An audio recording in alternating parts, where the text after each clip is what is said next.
ಈ ಬಾರಿ ಸಾಹಿತಿ ಬಾನು ಮುಷ್ತಾಕ್ರಿಂದ ದಸರಾ ಉದ್ಘಾಟನೆಯಾಗುತ್ತೆ. ಬೂಕರ್ ಪ್ರಶಸ್ತಿ ವಿಜೇತೆಗೆ ರಾಜ್ಯ ಸರ್ಕಾರದಿಂದ ಆಹ್ವಾನವನ್ನ ನೀಡಲಾಗಿದೆ. ವಿಧಾನಸೌಧದಲ್ಲಿ ಸಿಎಂ ಸಿದ್ದರಾಮಯ್ಯ ಈ ಬಗ್ಗೆ ಘೋಷಣೆಯನ್ನು ಮಾಡಿದ್ದಾರೆ.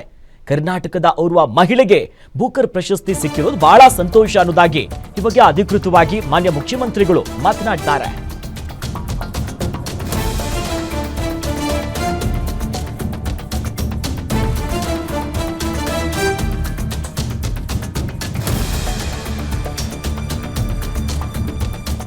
ಇನ್ನು ಈ ಬಾರಿಯ ನಾಡಹಬ್ಬ ದಸರಾಗೆ ಈಗಾಗಲೇ ದಿನಗಣನೆ ಆರಂಭ ಆಗಿದೆ. ಈ ಬಾರಿಯ ದಸರಾ ಉದ್ಘಾಟನೆಯನ್ನ ಬಾನು ಮುಷ್ತಾಕ್ ಅವರು ನೆರವೇರಿಸಲಿದ್ದಾರೆ. ಬೂಕರ್ ಪ್ರಶಸ್ತಿ ವಿಜೇತೆಗೆ ರಾಜ್ಯ ಸರ್ಕಾರದಿಂದ ಆಹ್ವಾನ ಬಂದಿದೆ.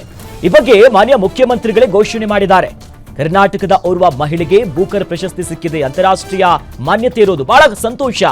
ಜೊತೆಲಿ ಬಾನು ಮುಷ್ತಾಕ್ ಇದ್ದಾರಲ್ಲ, ಇವರು ಹೋರಾಟದ ಹಿನ್ನೆಲೆಯಿಂದ ಬಂದವರು. ಕನ್ನಡ ಚಳುವಳಿ, ರೈತ ಪರವಾಗಿ ಪ್ರಗತಿಪರ ಚಿಂತಕರ ಕೆಲಸ ಮಾಡಿದ್ದಾರೆ. ಹಾಗಾಗಿ ದಸರಾ ಉದ್ಘಾಟನೆಗೆ ಆಹ್ವಾನಿಸಿದ್ದೇವೆ ಎನ್ನುವುದಾಗಿ ಮಾನ್ಯ ಮುಖ್ಯಮಂತ್ರಿಗಳು ಈ ಬಗ್ಗೆ ಅಧಿಕೃತವಾಗಿ ಘೋಷಣೆ ಮಾಡಿದ್ದಾರೆ.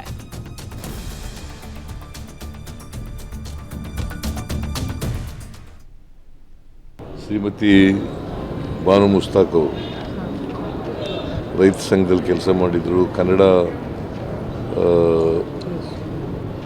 ಚಳುವಳಿನಲ್ಲಿ ಕೆಲಸ ಮಾಡಿದರು. ಎಲ್ಲ ಪ್ರಗತಿಪರ ಚಿಂತಕರು. ಸೊ ಇಂಥವ್ರನ್ನ ಈ ಸಾರಿ ಮಹಿಳೆಯನ್ನು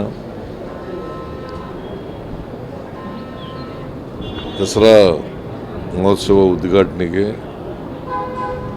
ಆಹ್ವಾನ ಮಾಡಿದ್ದೀವಿ. ನಾನು ಕೂಡ ಅವ್ರ ಜೊತೆಲಿ ಮಾತಾಡಿದ್ದೇನೆ.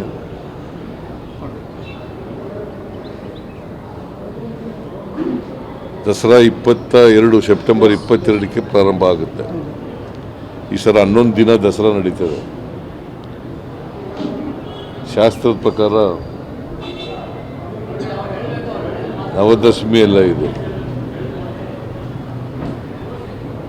ದಶಮಿ ಎಲ್ಲ 11 ದಿನ ದಸರಾ ನಡೀತದೆ. ಸೊ ವಿಜಯದಶಮಿ 11ನೇ ದಿನಕ್ಕೆ ನಡೀತದೆ. ಅಕ್ಟೋಬರ್ 2ನೇ ತಾರೀಕು ವಿಜಯದಶಮಿ ದಿನ. ಸೊ ಬಾನು